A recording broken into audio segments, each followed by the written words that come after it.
하나님을 사랑하십니까? 하나님 사랑하십니까? 하나님이 여러분을 사랑하심을 믿습니까? 믿고 마음을 가지고 있어요? 그러면 여러분 실행해야 한다는 거예요. 실행. 늦추면 안 된다. 그런데 그 실행도 어떻게? 한 번?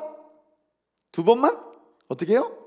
계속해야 한다. 그것이 우리의 믿음을 강하게 만들고, 그리고 우리의 믿음이 성숙하게 만들어요. 영적 성숙을 하게 만듭니다. 그 다음에 영적 성숙을 하면 그것을 더 열심히 실행하게 되는 거예요. 그러면 오늘 말씀의 주제는 여기 있습니다. 저와 여러분이 예수를 믿고 구원받았습니까? 하나님의 자녀가 됐습니까? 그래서 하나님의 자녀로 믿음이 성장하고 있습니까? 영적으로 성숙했습니까? 성숙했다면 반드시 지금 실행해야 될 게 있고 계속해서 실행해야 될 게 있다. 성숙하기를 원하십니까? 성숙하기를 원한다면 지금 실행해야 될 거 한 번 실행할 게 많은 게 아니라 계속 실행해야 될 것이 있다는 말이에요. 오늘 말씀을 통해서 지금 영적 성숙을 위하여 영적으로 성숙했다면, 믿음이 성장하기를 원한다면, 하나님의 은혜 받기를 원한다면, 하나님의 은혜를 받으며 살고 있다면 지금 실행해야 될 것, 그리고 계속 실행해야 될 것, 그것을 실행하는 가운데 저와 여러분이 영적 성숙의 사람이 되고 영적 성숙의 사람들이 누리는 은혜를 누리고 하나님께는 영광이고 세상을 축복할 수 있는 하나님의 사람들 되시길 말씀으로 축복합니다. 그럼 우리가 실행해야 될 게 뭔가? 오늘 본문 말씀이 그것을 알려주고 있는 것입니다.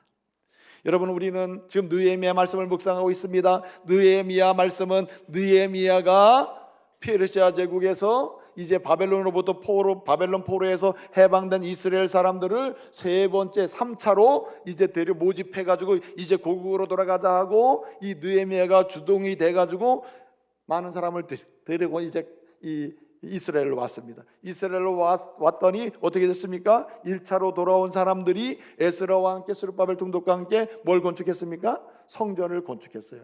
그리고 우리 주님을 섬기며 살아야 된다, 우리는 이스라엘 백성이다, 성민의식도 갖게 됐습니다. 그런데 문제가 생긴 거예요. 뭐죠? 바로 예루살렘 성이 다 무너져 가지고 외부로부터 공격에 취약하고 내부로부터 흩어짐이 너무 쉬워진 거예요. 그래서 이래서는 안 되겠다. 올 때부터 계획했던, 기도하고 돌아왔던 대로 예루살렘 성을 느헤미야가 백성들을 데리고 다 건축을 끝냈습니다. 이게 7장까지 이야기예요. 그래서 느헤미야 7장까지 해서 이제 성전도 건축됐습니다. 예루살렘 성도 건축이 됐어요. 다 외견적으로는 이스라엘 백성이 살만한 환경이 만들어진 거죠. 그러나 내적으로는 우리의 신앙이 어떠하냐, 우리가 하나님을 정말 믿는 게 어떤 것이냐 질문하는 가운데, 그렇구나, 우리의 믿음이 바로 서야 되는구나, 믿음이 회복되어야 되는구나, 신앙이 회복되어야 되는구나, 견고한 신앙의 사람이 되어야 되는구나 하고, 우리가 어쩌면 좋을까 생각해 보니까 아주 가까이 있는 것, 안식일, 나팔절, 초막절 기억나십니까 혹시? 기억나죠? 이것부터 지켜야 되는구나 하고는 절기를 지키면서 하나님 주신 은혜를 받은, 어떤 은혜 받았습니까? 기뻐하며 사는 은혜를 받았어요. 예? 건축만 끝냈을 때는 막 기뻐하는 것 같지만 내적 기쁨이 별로였는데, 건축을 다 끝나고 나서 우리가 정말 중요한 것은 내적인 믿음이 중요한 거구나, 믿음을 회복해야 되는구나 하고는 주님 앞에 서 가지고 지킬 것을 지키면서 나가려고 할 때 주님께서 근본적으로 믿음을 회복시켜주면서 뭘 줬다고요? 기쁨을 줬어요. 여러분, 예수 믿는 사람들이 제일 중요한 축복 중에 하나가 뭐죠? 따라서 기뻐하며 사는 거. 기뻐하며 사는 거예요. 기뻐하며 사는 거. 그 은혜를 주셨다. 이것이 8장의 이야기예요. 9장에서 어떻게 됐습니까? 이제 우리의 신앙은 영적으로 그냥 회복의 수준이 아니라, 이제 기뻐하며 사는 이 정도의 수준이 아니라 영적으로 어떻게 돼야 된다? 성숙해야 되는구나. 주님을 닮아가고 거룩함을 닮아가고 주님이 주실 은혜를 더 부유하게 누리며 살아야 되는구나. 그러면서 9장에서는 영적 성숙을 도모했단 말이에요. 우리 각각 우리 모두가 영적으로 성숙하자 막 도모를 했어요. 그리고 나서 10장에 왔습니다. 우리가 10장 지금 28절부터 읽었잖아요.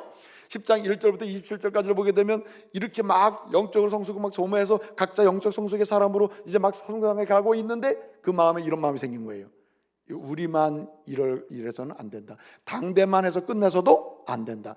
우리도 지금 신앙이 더 강해질 뿐만 아니라 우리와 함께 있는 가족들, 그리고 다음 세대, 다음에 오고 올 세대도 계속해서 이 믿음이 있어야 되고, 이 믿음이 자라는 성숙한, 영적 성숙한 다음 세대가 되어야 한다. 그러기 위해서는 우리가 뭔가 남겨야 된다, 결단해야 된다. 그런데 말로만 해서는 안 된다. 문서로 남기고 우리가 지켜야 된다. 그래서 지난주에는 서명적 결단을 제가 말씀드렸어요. 그렇죠? 하나님을 섬기자, 하나님 말씀을 지키자. 그리고 문서화해가지고 거기 뭐 했다 그랬죠? 서명까지 했다 그랬죠. 오늘 여기 27절까지 보면 서명식 결단한 사람이 있어요. 이들이 지도자들입니다. 이들이 영향 있는 사람들이에요. 이 모습을 보고 나니까 저분들이 목숨 걸고 하네. 여기 서명했다는 말은 목숨 걸고 한 거거든요. 내가 내 목숨 걸고 지키겠다고 서명을 지킨 거예요. 이 모습을 보니까 나머지 모든 이스라엘 사람들도 야, 정말 훌륭하구나. 우리도 저들의 모범을 어떻게 해요? 따라서 우리도 영적 성숙을 도모하고 영적 성숙의 은혜를 누리며 살아야 되겠구나. 우리가 뭘 할 거, 뭘 실행해야 될 거, 오늘부터 실행이 될 게 뭐냐, 계속 실행이 될 게 뭐냐, 그것을 찾아서 오늘 하는 거예요. 그러므로 우리도 우리의 믿음의 선진들, 리더십들, 영적인 지도자들이 이미 보인 것처럼 약속하고 서명하고 이미 모범적으로 많이 보인 것처럼 우리도 그들처럼 우리도 오늘부터 실행하고 계속 실행하는 가운데 영적 성숙의 은혜를 누리는 은혜가 있기를 바랍니다.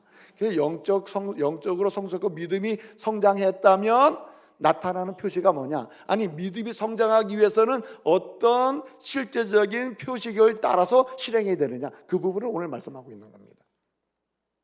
그래서 오늘 28절을 보게 되면 뭐라고 얘기합니까? 그 남은 백성, 그 남은이라는 말이 나와요. 그 쉐아르라고 하는 말인데 28절 보게 되면 그 남은 백성, 그 남은 제사장, 그 남은 문지기, 그 남은 노래하는 자들, 그 남은 제사장 했나요? 그 남은 느드림 사람, 그 남은 지식과 총명이 충만한 사람들, 그들이 오늘 그들의 모범을 지도자들의 모범을 따라서 실행해야 될 것을 실행하기 시작했고 계속하기 시작했다 하는 말씀이 오늘 보면 나오는 거예요. 여러분, 저와 여러분도 이 시대의 그 남은 백성 되시기 바랍니다. 예? 우리 믿음의 주장들이 얼마나 잘 보여줬습니까? 예? 우리 교회만 해도 그래요. 원로 장로님, 또 은퇴 장로님들이 얼마나 이미 또 은퇴하신 권사님들, 은퇴하신 우리 안수 집사님들, 우리 서리 집사님들 얼마나 모범으로 보여줬습니까? 뭘 보였어요? 그들이 이미 목숨 걸고 서명적 결단을 통해서 믿음, 영적으로 성장하는 길, 승리하는 길 이런 것이다. 은혜 받으면서 하는 길은 이런 것이다. 우리가 지키겠노라. 여러분도 지키라고 하면서 모범을 보였단 말이에요. 우리도 오늘 그것을 실행해야 할 줄로 믿습니다. 그러면 실행해야 될 게 뭘까요? 세 가지가 있습니다. 영적 성숙을 위해서 반드시 오늘 실행하되 계속해야 될 것. 또 영적으로 성숙한 사람이라면 오늘부터 실행하고 계속 실행해야 될 것. 그래서 영적인 파워를 계속 경험할 수 있는 세 가지 통로가 뭐냐? 첫째는 거룩한 가정을 세워가는 것입니다. 할렐루야. 예. 내 가정을 어떤 가정? 거룩한 가정으로 세워가는 거예요. 거룩한 가정을 세우는 것입니다. 거룩한 가정. 여러분, 거룩이라는 게 뭡니까? 거룩이라는 말은 구별이라는 뜻이에요. 구별. 네? 구별. 성경에서 거룩은 예수 믿기 전에 그런 세상적 삶과 예수 믿은 이후의 삶의 구별을 의미해요. 그게 거룩입니다. 그러면 예수 믿기 전에 삶은 예수 없이 살았으니까 예수 믿은 후의 삶은 누구 따라가는 거예요? 예수 따라가는 거 아니에요. 그래서 에베소서 4장 7절 8절 말씀에 보면 뭐라고 얘기하냐면 이렇게 얘기합니다. 전에는 너희가 어둠이더니 지저분하더니 더럽더니 죄악 충만하더니 이제는 뭐라 그랬어요? 빛이라. 빛. 이제는 밝음이라 깨끗함이라 아름다움이라 순결함이라 그러므로 너희는 뭐처럼 행하라? 빛의 자녀들처럼 행하라. 빛의 자녀처럼 행하라. 이렇게 얘기해요. 여러분, 자녀라는 말 자체는 무슨 개념이죠? 집단 개념이 어떤 개념이에요? 가족 개념이에요. 가족 개념. 원래 자녀라는 말 자체는 가정 개념이에요. 패밀리 개념이에요. 패밀리 개념. 그게 무슨 말이냐? 이게 근본적으로 현실적으로 돌아가게 되면 영적으로 성숙한 사람이라면, 영적으로 성숙하기를 원한다면 우리가 우선적으로 실행해야 될, 오늘부터 실행하고 계속 내 사는 날 동안 평생 실행이 될 게 뭐냐면 우리 가정을 무슨 가정으로? 다 잊어버리셨나? 우리 가정은 무슨 가정으로 해요? 거룩한 가정으로 세우겠다. 거룩한 가정으로 세우겠다. 이렇게 나가야 할 줄로 믿습니다. 그래서 여러분, 이 거룩이라는 것에는 항상 두 가지가 따라와요. 그래서 구별이라는 거기 때문에 이전엔 어둠이고 이제는 빛인데 어둠과 빛이 함께 할 수 없잖아요. 그러니까 뭐가 따라오겠어요? 포기가 따라와요. 버리는 게 따라와요. 어둠에 속한 걸 잠깐만 버리지 않으면 거룩한 성도, 거룩한 가정, 거룩한 자녀 세울 수 있어요? 불가능하잖아요. 같이 할 수가 없지 않습니까? 그렇죠? 그래서 디도서 보면 사도 바울이 디도에게, 이 디도는 그레데 섬에서 목회하는 목회자였습니다.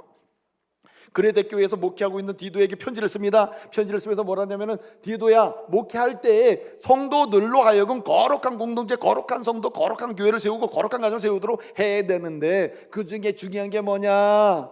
경건치 못한 것과 세상 정욕을 뭐하게 하고? 버리게 하고. 버리게. 뭘 하라는 얘기죠? 거룩한 가정을 세우는데 버리는 게 우선 필요하다는 거죠. 그런데 여러분 생각해 보세요. 이렇게 구별을 하고 계속 버리는 데 있어서 일단 버리는 게 급선무인데, 하나하나 예수 믿기 전에 가졌던 습관, 사고, 세계관, 인생관, 어떤 온갖 더러운 것을 버리는 과정이 필수적인데, 그럴 때 힘들어요, 어려워요? 힘들어요, 쉬워요? 어렵죠. 그렇잖아요. 얼마나 힘들겠어요. 그렇기 때문에 여기에는 순간적으로 어려우니까 순간적으로 잘 가다가도 그냥 넘어질 때가 있어요. 그래서 야고보서는 말합니다. 뭐라고 얘기해요? 1장 4절에서 너희는 뭘 이루라? 인내를 이루라. 인내를. 이거 굉장히 인내가 필요한 거예요. 거룩한 가정을 세워가고자 하는 믿음의 사람이라면 이건 굉장한 인내가 필요해요. 그러면 여러분, 이미 결혼해서 사시는 믿음의 가정 여러분, 이미 그래서 하나님께서 또 여호와의 기업이요 하나님의 상급으로 아들 딸을 선물 받은 저와 여러분, 우리는 어떻게 됩니까? 거룩한 가정으로 세우기를 소원하고 거룩한 가정을 세우는 일을 실행할 때에 중요한 요소 중에 하나가 뭐냐면은, 한마디로 믿음의 가정을 세워주도록 여러분 기도해야 됩니다. 내게 주신 여호와의 기업의 상급인 내게 주신 아들, 내게 주신 딸, 주님 나를 통해서 믿음의 자녀로 양육될 뿐만 아니라 나처럼 무슨 가정으로? 거룩한 가정이 세워지게 해주십시오. 거룩한 가정으로. 네? 여러분 출애기 34장 16절을 보게 되면은 그런 말씀이 있습니다. 너희의 아들을 이방인의 여자에게, 이방인의 여자를 또 당신의 딸을 이방인의 남자에게 주지 말라. 왜 그러냐? 음란에 구하고 세상의 이방신들 때문에 더러운 생활에 빠질까 함이라. 한마디로 거룩을 잃어버릴까 한다는 거예요. 네? 그렇기 때문에 안 된다는 거예요. 신명기 7장 3절 4절을 보게 되면 뭐라고 얘기합니까? 거기 똑같은 얘기예요. 너희의 아들을 이방 여인에게 내주지 말고 이방 여인을, 또 너희의 딸들을 이방 남자에게 내주지 말아라. 왜 그러냐? 거룩을 상실한다 이거예요. 거룩을. 무슨 말입니까? 하나님은 거룩하니 너희 거룩하라. 하나님의 은혜를 받는 길은 하나님을 닮아가는 길인데, 그게 시작이 어디입니까? 가정이라. 이 가정. 고린도후서 4장 16절 보면 이런 말씀이 있습니다. 의와 불법이 어찌 갇힐 수 있고, 그 다음에 빛과 어둠이 어찌 함께 할 수 있겠느냐. 그러면서 뭐라 그래? 앞에서 이렇게 얘기합니다. 너희는 믿지 않는 자와 뭐를 매지 말라? 같이? 멍에를 같이 매지 말라. 멍에를. 이렇게 얘기하면 또 여러분, 이미 예수 믿고 보니까 난 지금 믿지 않는 아내와 살고 있는데요. 그럼 어떻게 하죠? 뭘 어떻게 잘 살아야죠? 그러면 어떡합니까? 믿지 않는 남편, 믿지 않는 아내랑 지금 살고 있다. 그러면 내 남편과 내 아내로 하여금 믿음의 자리로 나올 수 있도록 축복을 해야죠. 그런데 중요한 것은 지금 결혼하는 아들, 딸이 있다면 내 아들, 딸이 믿음의 배우자를 만나도록 축복하고 기도해야 할 줄로 믿습니다. 예? 그게 굉장히 중요한 부분에 속하는 거예요. 그리고 또 결혼하는 게 그만큼 중요하다는 거죠. 근데 결혼을 했다면 우리는 거룩한 가정 어떻게 추구해야 되면 순결을 지킴으로, 순결을 추구함으로, 순결과 정결과 성결하게 내 가정을 추구함으로 거룩한 가정을 세워야 된다는 거죠. 여러분 잠언 5장 18절 보게 되면 이런 말씀이 있습니다. 남성들에게 하는 말이에요. 내 셈으로 줄구하고 내 셈으로 복되게 하라. 내 셈이 누굴 가리켜요? 당신의 아내를 가리켜요. 아내. 남자들이여 잘 들어보시오. 당신의 아내로 만족하고 당신의 아내로 즐거워하고 당신 아내를 행복하게 해주시오. 이렇게 명령하고 있다니까요. 여러분 거룩한 가정을 추구한다면 진정한 하나님의 백성으로서 예수 믿고 구원받은 영적으로 성장하는 믿음의 남자라면, 결혼한 남자라면 누구만 바라보고 살아야 돼요? 아내만 바라보고 살아야죠. 아내만. 다른 여자를 볼 때는 뭐처럼 봐야 되죠? 예? 아내는 꽃처럼 보고 다른 여자를 볼 때는 그냥 일반 꽃처럼 보고. 아내 예를 들어 그렇다 이거. 예를 들어서. 네? 그래서 자기 아내로 인해서 기뻐하고 즐거워하라. 여러분 신명기 24장을 보게 되면 거기 결혼하는 부부에 대한 얘기가 나와요. 너희 아들이 결혼했느냐? 혹시 너희 중에 누가 결혼했느냐? 결혼한 사람은 군대도 보내지 말아라. 또 일도 시키지 말아라. 그 남자라고 뭐만 하게 하라? 여성들이 좋아하는 말이에요. 아내만 즐겁게 해주라는 거예요. 일도 하지 말고 군대도 가지 말고. 그 말은 무슨 얘기냐면 거룩한 가정을 지킴에 있어서 한 남자나 한 여자나 거룩한 이 순교를 한 남자 한 여자에게 집중할 수 있어야 된다는 거죠. 그럴 때 무슨 가정? 믿음의 가정이 거기에 세워진다는 말입니다. 믿음의 가정이. 그래서 여러분 거룩한 가정을 세우는 데 있어서는요 중요한 게 뭐냐면은 이것은 느낌으로 하는 게 아니에요. 제가 아까 앞서서 임마누엘 칸트 얘기했습니다만은 사랑하는 마음이 있어. 사랑해. 난 사랑하고 있어. 다 놓쳐. 시기 다 놓쳐. 딜레이 되면 다 놓쳐버려요. 시기가 있어요. 실행을 해야 돼요. 그렇기 때문에 결혼이라는 것은 느낌으로, 마음으로, 감정으로 하는 게 아닙니다. 사랑하는 마음이 있어서 결혼하지만 결혼은 따라서요 선택, 언약적 선택으로. 그래서 여러분 하나님이 하나님 감정으로 그냥 근데 내가 널 사랑해 볼까 그랬습니까? 아닙니다. 선택하셔요. 선택. 하나님의 선택이에요. 일방적 선택입니다. 내가 널 사랑하는데 넌 내 거야 하고 다 찍어버려. 그냥 고정시켜버린단 말이에요. 그리고 주님 뭐라 하십니까? 내가 너를 절대로 버리지 아니하겠노라.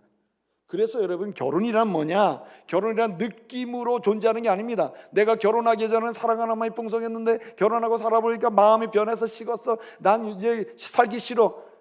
이 사람은 거룩한 가정을 세워갈 수 있는 사람이 아닙니다.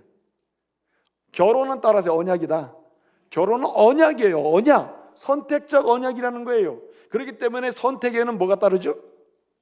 책임이 따릅니다. 그래서 어떻게 합니까? 이 결혼은 선택인데 언약적 사랑하는 마음을 근거로 한 언약적 선택이에요. 그렇기 때문에 거기에 뭐가 따라요? 첫째는 포기가 따르고 둘째는 책임이 있다는 것입니다. 책임을 져야 되는 거예요. 그렇기 때문에 거룩한 가정을 건축하기 위해서는 실행하는 거룩한 가정을 세우는 일을 실행하기 위해서 또 계속하는 가운데 중요한 게 뭐냐면은 언어의 순결입니다. 언어의 순결. 아내가 남편에게, 남편이 아내에게 하는 언어 자체가 순결해야 돼요. 거룩해야 돼요. 따뜻해야 돼요. 아름다워야 돼요. 언어의 한계를 정할 수 있기를 말씀으로 축복합니다. 여러분 언어의 한계가 없으면요 항상 문제가 되는 것입니다. 항상 야고보서 1장 26절에 뭐라 그러냐면 이런 말씀이 있어요. 당신의 입에다가 당신의 혀에다가 뭘 물리라? 재갈을 물리라. 재갈. 함부로 말하지 못하게 재갈을 물리라 그랬어요. 여러분 잠언 16장 18장 21절에 무슨 얘기가 나오면 이런 말씀이 나옵니다. 당신이 살고 죽는 거에 뭐에 달려있어요? 혀의 권세에 달려있다. 당신이 말한 대로 살고 당신이 말한 대로 죽는 것입니다. 당신의 부부관계는 당신이 말한 대로 부부관계가 만들어지고 부부관계가 세워지고 무너지기도 하는 거예요. 당신의 가족이 거룩한 가족이 되느냐 안 되느냐의 문제는 당신의 언어에 순결하면 순결한 가정으로, 언어가 지저분하면 지저분한 가정이 되는 거예요. 그러므로 남편들도 아내들도 자기 아내와 남편에 대해서 오늘 상황이 현재적으로 굉장히 불만족스럽더라도 우리의 근본적인 언어의 주류는 축복의 언어이고 동시에 감사와 기쁨의 언어가 되어야 할 줄로 믿으시기 바랍니다. 그런 언어가 만들어. 여러분 1년 내내 여러분의 자녀를 향하여 반복적으로 자주 쓰는 언어가 무엇인지 확인하셔야 돼요. 오늘 돌아가면 생각해요. 내가 우리 자녀들을 위하여 반복적으로 자주 쓰는 말이 뭐냐? 1년 내내 종합해본 결과 작년 한 해를 종합해보면 내가 우리 자녀를 어떤 상황에서든지 결론적으로 가장 많이 쓴 말이 뭘까를 생각해 보란 말이에요. 그 언어대로 당신의 자녀가 자라고 있어요. 그러므로 당신의 자녀나 우리 아들, 딸들이 거룩한 가정의 멤버로, 거룩한 일꾼으로, 거룩한 사람으로, 그래서 영적으로 성장하고 영적인 유익과 부유함을 누리도록 하려면 어떻게 해야 되느냐? 여러분 거룩한 언어로 축복하시기 바랍니다. 예? 그럴 때 우리 자녀들 팍 그냥 하나님의 일꾼으로 커가는 거예요. 영적 유익이 넘치는 거죠. 그래서 여러분 거룩한 가정의 하이라이트가 뭔지 아십니까? 무조건 감사예요. 무조건 감사. 예? 지금까지 온 것도 주님의 은혜다. 감사다. 감사로 가는 거예요. 여러분 두 번째 실행해야 될 게 있습니다. 두 번째 실행할 게 뭐냐면은 오늘 본문 말씀 31절을 보게 되면은 한마디로 주의를 잘 지키는 거, 거룩하게 주의를 지키는 것입니다. 거룩하게. 오늘 31절을 보게 되면 안식일을 지켜라, 안식년을 지켜라. 설명은 안 나와 있습니다만은 그들은 모든 이스라엘 사람은 희년, 안식일 모든 성일을 거룩하게 지키기를 힘썼다.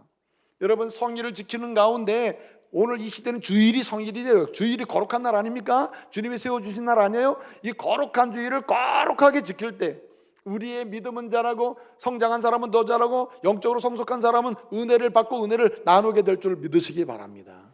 예?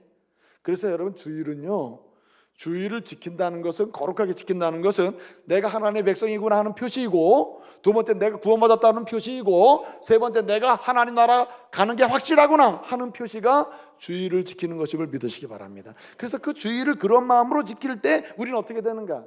우리는 거룩한 하나님의 백성으로서 영적 성장이 계속되는 것입니다. 믿음도 자라는 거예요. 나도 모르게 자라요. 이렇게. 마지막 한 가지는 오늘 32절부터 마지막 절까지 보게 되면 가장 오늘 여러분이 듣기 싫을 수도 있어요. 그러나 저는 해야 되겠어요. 뭐냐니까 따라합시다. 거룩한 드림. 거룩한 드림이라. 여러분 내가 믿음으로 성숙했습니까? 영적으로 성장했습니까? 하나님의 사람으로 쓰임받을 그런 수준의 믿음으로 자라고 있습니까? 그 자란 표시 중에 하나가 드림이에요. 드림. 하나님의 교회가 복음을 전하는 일에 써야 될 재정을 드려요. 헌신하는 거죠. 예? 아니 누가 그냥 막 드리고 싶어 드립니까? 하나님의 나라를 위해서, 연약한 성도들을 위해서, 구제하기 위하여, 아프리카에 죽어가는 어린이들을 위해서 문물을 파기 위하여, 예? 가난한 자들에게 집을 줘주기 위해서 우리가 뭐합니까? 드리는 거 아니에요. 드리는 거룩한 드림이라. 기쁜 마음으로 거룩하게 드릴 때 오늘 본문을 보게 되면 11절을 드렸다 그랬고 첫 열매를 드렸다 그랬고 또 한마디 성전세라는데 이건 뭐냐면 모든 믿음의 사람들이 성전을 운영하는 데 필요한 재정을 감당하는 의무헌금인데 3분의 1 세겔을 드렸다. 원래는 율법에서는 반 세겔을 드리거든요. 1세겔은 은으로 11.4g이에요. 반 세겔이면 5.7g이에요. 3분의 1 세겔이면 한 3. 몇 g 되겠죠. 그렇게 그걸 드렸다 그랬어요. 의무금, 매년마다 의무금으로. 근데 믿음이 자라면 이걸 즐겁게 드린다는 거예요. 억지로 드리는 게 아니라 즐겁게 드리는 거예요. 즐겁게. 자, 하나님의 일을 할 때는 기쁨으로 즐겁게 자원해 드려야 되는데 어떻게 해요? 새 거, 좋은 것, 예? 하나님이 기뻐할 만한, 하나님이 기뻐하시는 거룩한 일을 감당할 수 있도록 해야 할 줄로 믿습니다. 예? 저희 교회는 지금까지 아프리카 운물을 파는데 부족한 적이 한 번도 없어요. 아프리카 운물 헌금은 계속 밀려들고 있어요. 우리 교회 복받은 교회예요. 왜 그래요? 거룩한 드림이 있잖아요. 계속해서 세계 곳곳에 우리 교회가 선교사를 얼마나 많이 보내는지 몰라요. 센터도 짓고 어린이집도 짓고 유치원도 짓고 뭐 교회도 짓고. 그래도 남들은 그렇게 얘기하면 그렇게 짓다가는 교회 재정 끝나겠다. 교회 재정 끝나면 어떻습니까? 없으면 어때요? 없으면 없는 대로 사는 거지. 여러분 거룩한 드림을 통해서 영적으로 성숙한 은혜도 또 영적으로 성숙한 사람의 그 표식도 경험하시길 바랍니다. 이제 말씀을 마칩니다. 저와 여러분이 올해는 영적인 성숙을 도모하고 누리는 은혜가 있기를 바랍니다. 큰 믿음의 사람 되시기 바랍니다. 영적 성숙의 표식, 영적으로 성숙할 수 있는 표식은 거룩한 가정을 세우는 것이요, 거룩한 주의를 성사하는 것이요, 거룩한 드림을 실행하는 것입니다. 이 은혜의 주인공이 되시길 말씀으로 축복합니다.